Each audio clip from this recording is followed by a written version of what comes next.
Here's Frank Turek to insist that morality needs God. Hello, I'm Nathaniel. Nathaniel. No, so you make three specific arguments for the existence of God. A creative argument, an argument for design, and an argument for morality. I already like this guy. I, first off, would like to try and take down the argument on morality. Go ahead. Because it's not actually an argument for the existence of a God, it's the argument for the fact that we should have an idea of an existence of a God. Because otherwise there would be no moral basis from which we could sit on.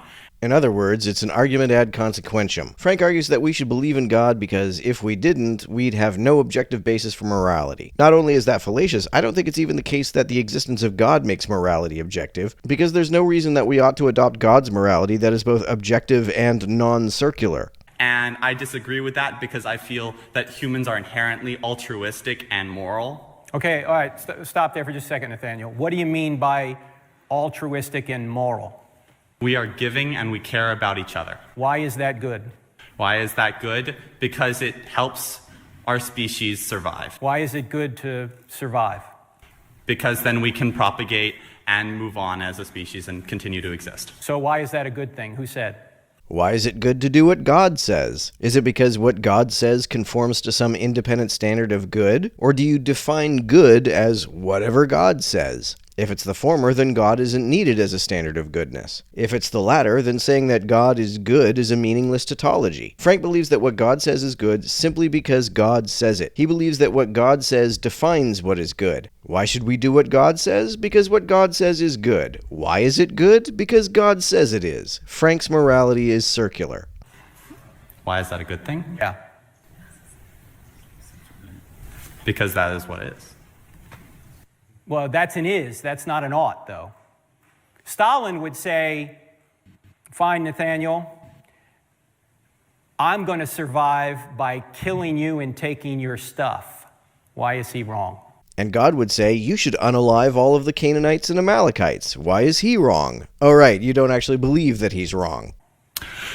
Because Stalin would have the initial urge not to.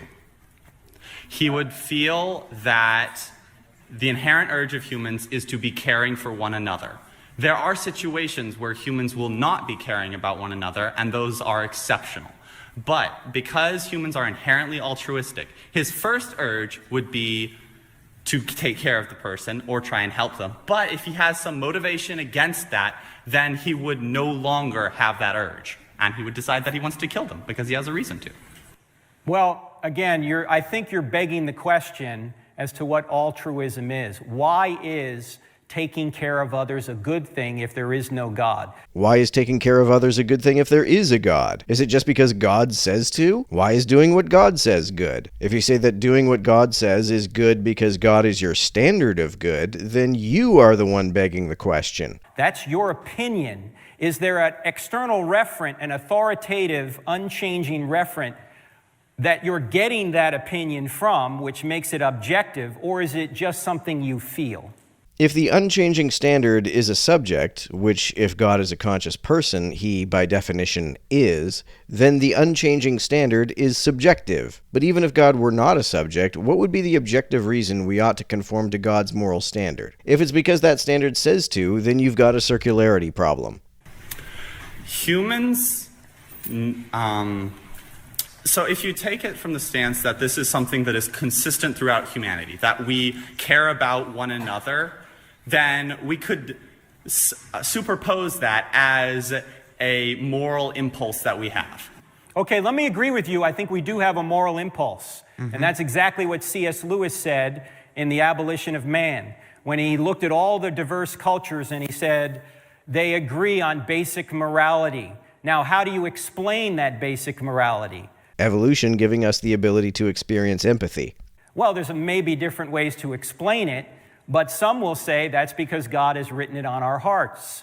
But the issue isn't how we know it. The issue is, why is altruism, as you put it, or caring for one another a good thing? Who said? If your answer is God says so, then why is doing what God says a good thing?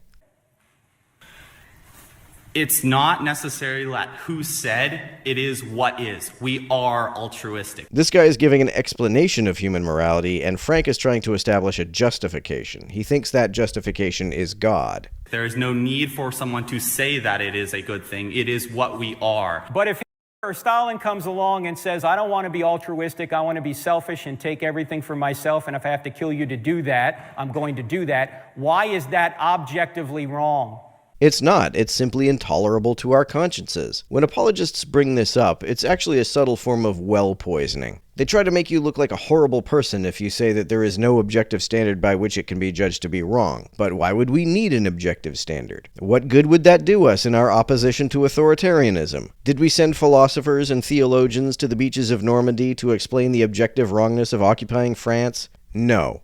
That would not have worked. So of what use is an objective standard of right and wrong? Because he is not taking care of other people. Who said it's, where are you getting this standard this objective standard that you ought to take care of people? Where does that come from if there's no God? Where are you getting this idea that it's right to do what God says? If you're getting it from God, then your moral system is circular. So I'm just going to talk about a little example that I know of and some others. So there's 3 different points I'd like to make. First off, we still exist.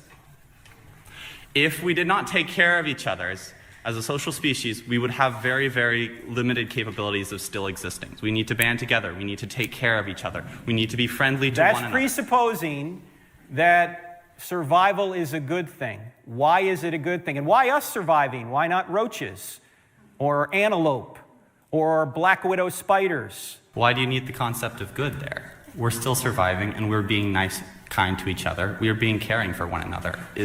Forgive me, Nathaniel, but you're stealing the standard of goodness from God's universe to try and make your worldview work.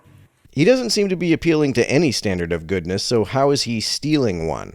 But if there is no objective, authoritative moral standard beyond us, then atheism doesn't work. What does that mean? If there is no God, then by definition atheism works. That's what atheism means. Maybe Frank thinks that no actions can be objectively justified without an objective standard, but why would they need to be? I'm going to do what my conscience forces me to do, whether there is an objective standard that agrees with it or not. So the existence or non-existence of an objective standard is of no consequence to me whatsoever. It's meaningless. I think you're right. There is something to that. The idea of good and evil is in a lot of ways a religious concept. This is such a rare and beautiful moment of cognitive dissonance giving way to actual thought, and you can see his gears turning in this moment as he realizes that the idea of good and evil is, as he puts it, a religious construct. Atheists in Frank's audience coming to agree with him is suspiciously not rare. I'm not the only person who has speculated that he plants people in there to make weak arguments and then say, I never thought about it that way. There are also a suspicious number of times when I have seen someone ask a question, and then Frank will immediately pull up a pre-made PowerPoint slide that addresses the exact question someone asked.